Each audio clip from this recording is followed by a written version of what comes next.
Bismillahirrahmanirrahim. Assalamualaikum warahmatullahi wabarakatuh. Baik, kami dari kelompok 8 akan memaparkan tentang teori analitik. Langsung saja, saya Yeni Latifah sebagai pemateri pertama. Teori analitik yaitu teori terbaru yang mana telah digunakan untuk menganalisis dan mempelajari makna suatu kata. Sebagaimana dua linguis, Gerald Katz dan Jerry Fodor, menyatakan bahwa makna kata ditentukan oleh fitur dan komponen yang membedakannya dari yang lain. Teori analisis merupakan teori yang menitik beratkan pada analisis kata ke dalam komponen-komponen. Upaya untuk mengetahui makna kata dalam bahasa yang baik secara lisan maupun secara tulisan menjadi menarik bagi para linguis. Kenapa? Karena dengan mengetahui makna kata dalam bahasa, suatu proses komunikasi antara pendengar dan pembicara akan berlangsung dengan baik. Berikut adalah cara untuk mengetahui makna kata. Ada 4. Yang pertama yaitu menyebutkan persamaan kata atau sinonim, atau dalam bahasa Arab biasa disebut dengan muradif. Biasanya cara ini digunakan untuk kata asing. Contohnya yaitu kata syubak. Kata syubak mempunyai makna yang sama dengan nafidah dalam bahasa Indonesia, yaitu jendela. Yang kedua yaitu membuat definisi. Cara mengetahui dan menjelaskan makna dengan menjelaskan karakteristik sesuatu yang diketahui, atau menjelaskan definisi dari kata tersebut. Yang ketiga yaitu memperlihatkan gambar. Memperlihatkan gambar yaitu biasanya digunakan untuk anak-anak yang anak-anak ibtidaiyah, yang mana mereka belum mengetahui mufrodat dalam bahasa Arab. Jadi mereka dilihatkan gambar atau diperlihatkan gambar yang dimaksud oleh kata tersebut. Yang terakhir yaitu menyebutkan jenis atau bagiannya.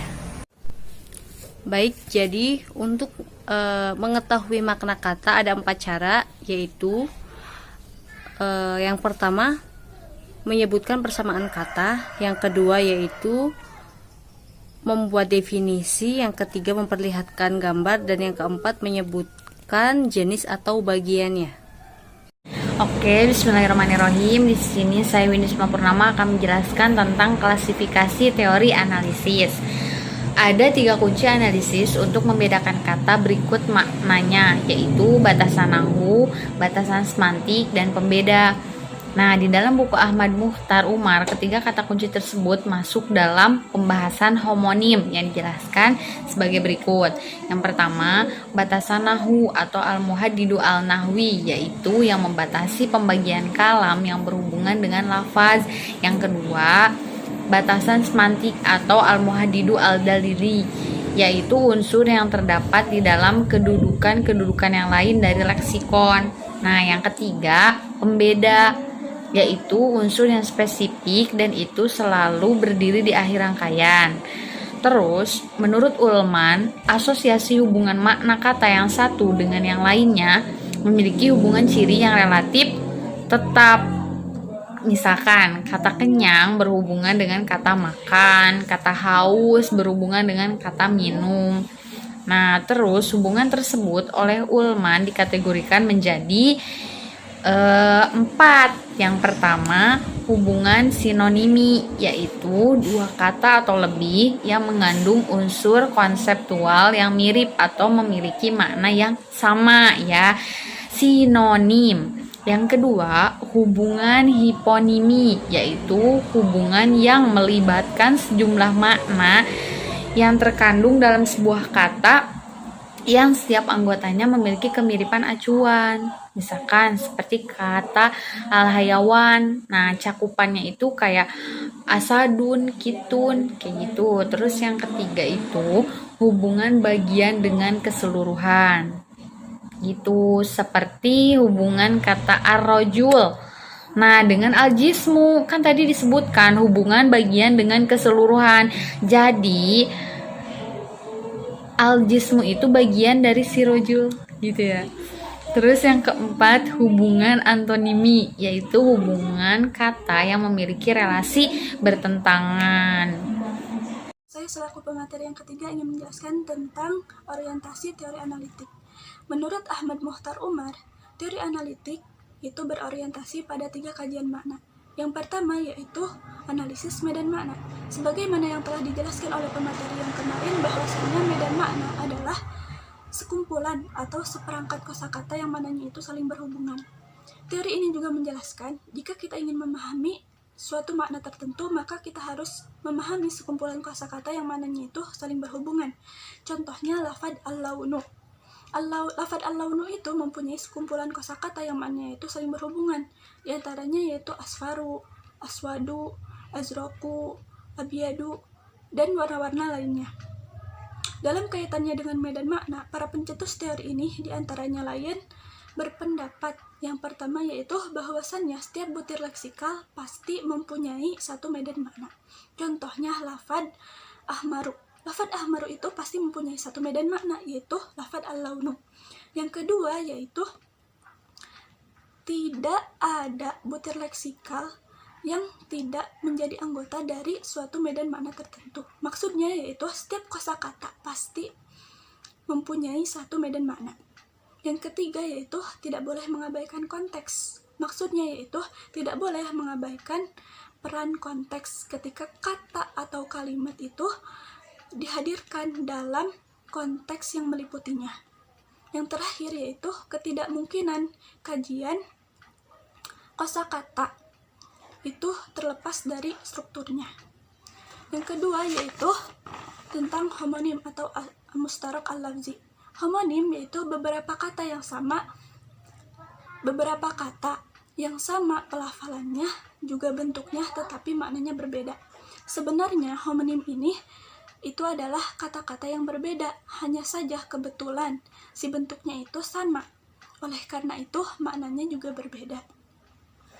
Contohnya yaitu kata bisa. Bisa itu bisa berarti racun ular, juga bisa berarti sanggup. Contoh lain dalam bahasa Arab yaitu lafad gorbun. Gorbun itu bisa berarti arah barat atau jihadun, juga bisa berarti ember atau dalwun. Sebenarnya ada 2 kemungkinan penyebab terjadinya homonim ini. Yang pertama yaitu bentuk-bentuk yang berhomonim ini berasal dari bahasa atau dialek yang berbeda. Contohnya pada kata bisa. Bisa yang artinya racun ular itu berasal dari bahasa Melayu. Sedangkan bisa yang artinya sanggup itu berasal dari bahasa Jawa. Contoh lain yaitu pada kata asal. Asal yang artinya pangkal atau permulaan itu berasal dari bahasa Melayu, sedangkan asal yang artinya kalau itu berasal dari dialek Jakarta. Yang kedua yaitu bentuk-bentuk yang berhomonim itu terjadi sebagai hasil dari proses morfologi. Misalnya pada kata ukur. Mengukur pada kalimat ibu sedang mengukur kelapa di dapur, dan kata mengukur pada kalimat petugas agria itu sedang mengukur luasnya sawah milik warga. Kata mengukur pada kalimat yang pertama yaitu berasal dari awalan imbuhan me dan kukur yang artinya memarut. Dan pada kata mengukur yang kedua itu berasal dari imbuhan me dan ukur. Terus yang ketiga yaitu analisis komponen makna. Dalam studi fonologi atau bunyi-bunyi bahasa, baik fon maupun fonem, berdasarkan dapat dianalisis atas komponen-komponen pembentuk bunyi tersebut. baik berdasarkan lalu lintas udara, kerjasama antar alat ucap, dan kondisi tertentu pemproduksian bunyi, seperti pada bunyi B dan P dan bunyi U dan I. Mungkin hanya itu yang dapat saya sampaikan, kurang lebihnya mohon maaf. Wassalamualaikum warahmatullahi wabarakatuh.